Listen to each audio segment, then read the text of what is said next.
ZnZerna Music Hour, and courtesy of Cold Rhymes Records. Shout outs to Dan Keach. Now I got this. There's going to be these hoodies available that look like this. The print is real nice. The fabric is real nice. And the price is reasonable. We're going to talk about synthesizers. We're going to talk about synthesis, specifically analog synthesis. I went over the difference between analog and digital synthesis. Pretty much, not really much of a difference in the end sound.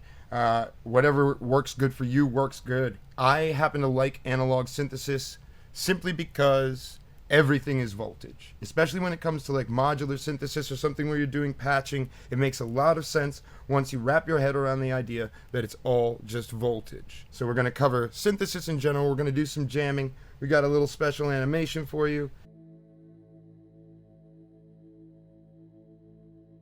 Let's go. You'll notice that this is laid out like a keyboard on the OPZ, and I can use it like that. And right now I'm going to turn the delay and the reverb off. That is a not so secret hint about synthesizers of any sort, reverb and delay.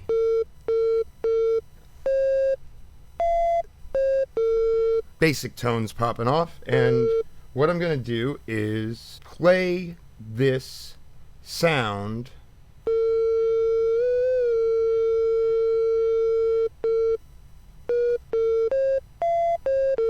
What I'm going to do is I'm going to let you hear a different circuit entirely. I'm also going to lower the octave. Okay, so that is the tone itself. If you recall this slope circuit here with the light, what it is a cycling envelope. An envelope is something that runs voltage up and down. It's usually got 4 points: attack, decay, sustain, release. We went over this last week, and basically the slope will send that attack, decay, sustain, release anytime it's triggered, or you can cause it to cycle, which will do that attack, decay, sustain, release over and over in a loop. And that makes it a lot like an LFO, which is a low frequency oscillator. One interesting thing about that this says about music is that music is not a thing that is. Music is a thing that happens. If music is a straight tone is all you could ever have without time. Music does not exist like in a chunk of time, singularly.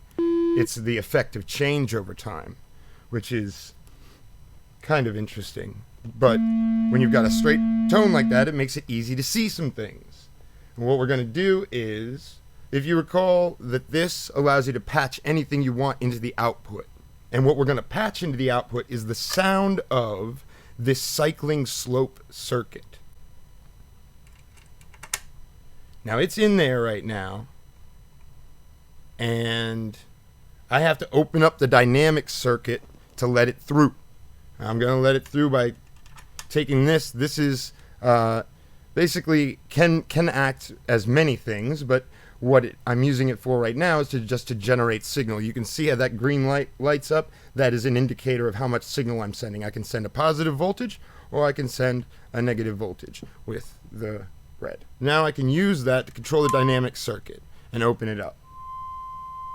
And what we're hearing right now is actually not the oscillator circuit.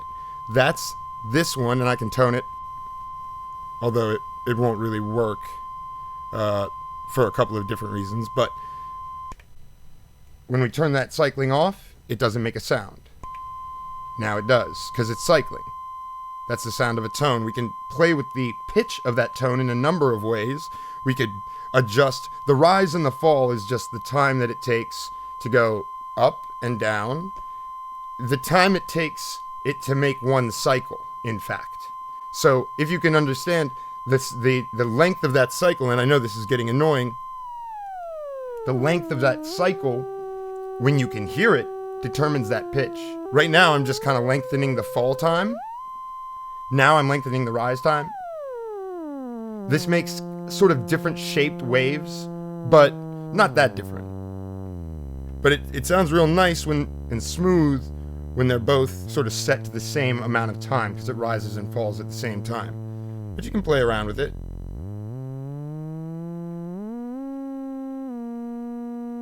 Now, what I want to do is I'm going to take, you hear that tone?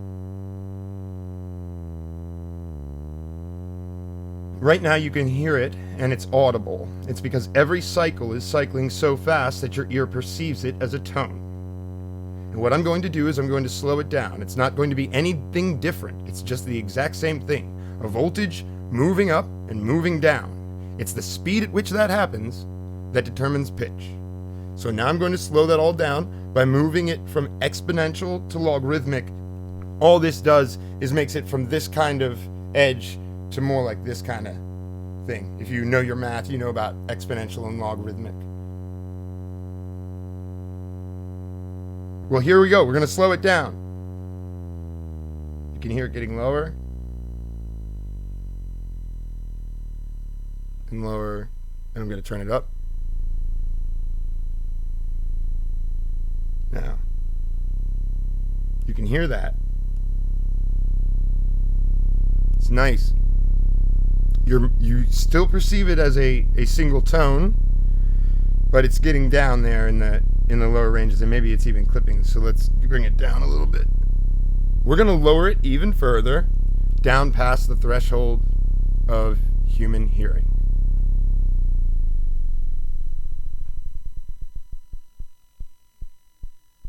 You hear those clicks? That is the click of the cycle happening. You can see that lighting on. It's lighting at the speed of the click. So if you can imagine, it's just that same click just happening so slow that now your brain perceives it as individual clicks. So things move from the rhythmic to the melodic fluidly.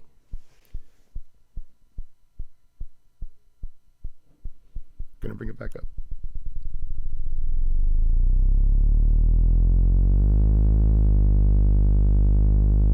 At this point, I'm going to stop the cycling, and I'm going to attempt to play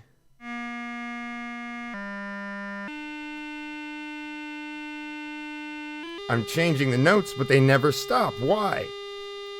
Because the dynamic circuit is always open because I'm sending it voltage. Now, if I don't send it voltage, and I have to, that's the thing, sometimes it's confusing. So, everything is the same. On an analog system, everything is the same. It's just voltage getting thrown around. We're going to throw a little bit of voltage around with the no coast here, controlled by the Z. The no coast is simply a synthesizing unit. It makes a tone and can make multiple tones, but it can only make one tone at a time, technically. It can really make three, but it requires some creative patching, and it reduces certain other capabilities. Right now, we're going to keep it pretty simple. We're just going to have a single tone being generated. Going to take that out, maybe even cycle this again. Not yet. I'm going to show you how much the cycling slope linked in to the multiply circuit, which, remember, multiplies the number of harmonics that are generated by the overtone circuit. The overtone circuit grabs whatever note is happening and generates harmonics based on a circuitry, based upon the circuitry of the circuit. What types of overtones are generated are controlled by this knob: odd overtones, harmonics, even, and then sort of really weird noisy ones. And how powerful that is kind of controlled by the multiply. Here you have an attenuator, here you have an attenuverter that can also invert the signal, but basically they control how much of the control signal that you're sending it gets through to it. So that's very handy, because a lot of times control signals are very, very large and you don't want them manipulating the signal that much. So just mute this.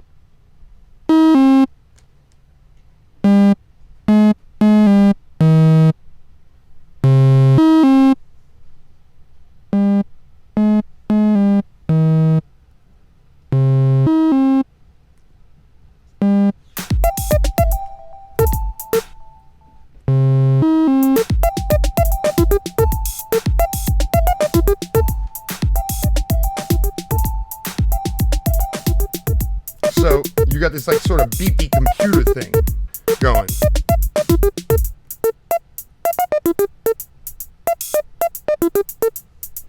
So how are we going to go from the beepy computer thing to something that is really, really cool?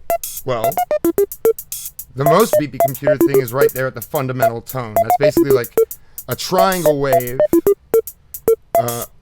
which has very little harmonic content. And now we're going to bring in the overtone circuit a little bit. And you hear how that already has a little more character.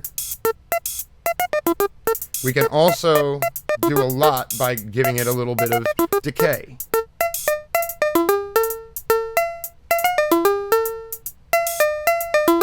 And you can control the character of that further by messing around with the sustain.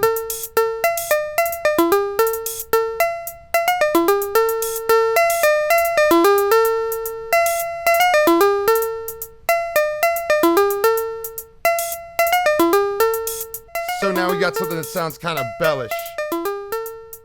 And that dynamic circuit can take some of that high end right out. And remember, that dynamic circuit is being hit, so there's less harmonics at the tail end of the note. Bring in the overtone circuit even more, and I'm going to start cycling the multiply, which or cycling the slope, which will hit the multiply circuit and fry it all around. Already, you hear how noisy that's gotten it. Now that distortion is not a result of bad sound. That's the no coast doing its thing.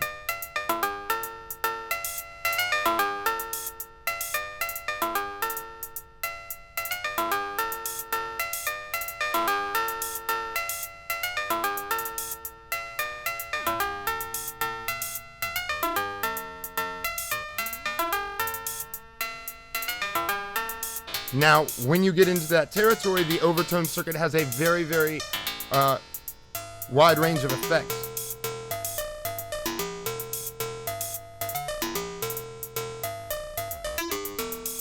There are sweet spots where what the slope circuit is doing to the oscillator will move between that which you can hear as another subtone and something which you perceive as an oscillating of the original tone. It's these sweet spots that really allow a lot of character to start getting generated.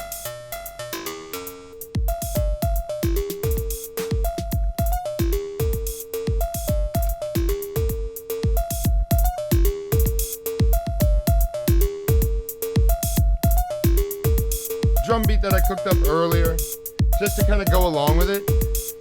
It's running at 111 BPM. Sometimes what I like to do is, what you can do to add a lot of character that moves along with the note is take the same signal that's controlling the volume of the note and control another variable. Right now, the contour circuit is determining how loud. That's why when I turn up the decay on the contour circuit, it stays louder longer. And when I turn it down,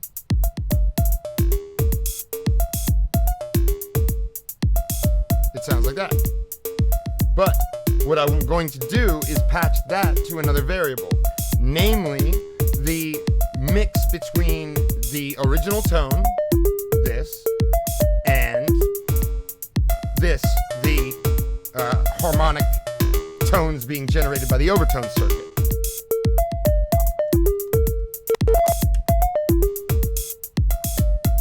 So what you get is, it sounds overtony at the beginning and clear at the end. I'm going to turn the volume on that up. You're often going to be compensating for volume levels and gain levels at different stages. Knowing how to do that is laid out pretty simple on the O coast, or the no coast, with a single volume pot for the line out, and the dynamic circuit, which is a totally different thing. You don't want to be using dynamics as your volume. You want to be using the volume pot for that while playing with the dynamics, because you can soften things up.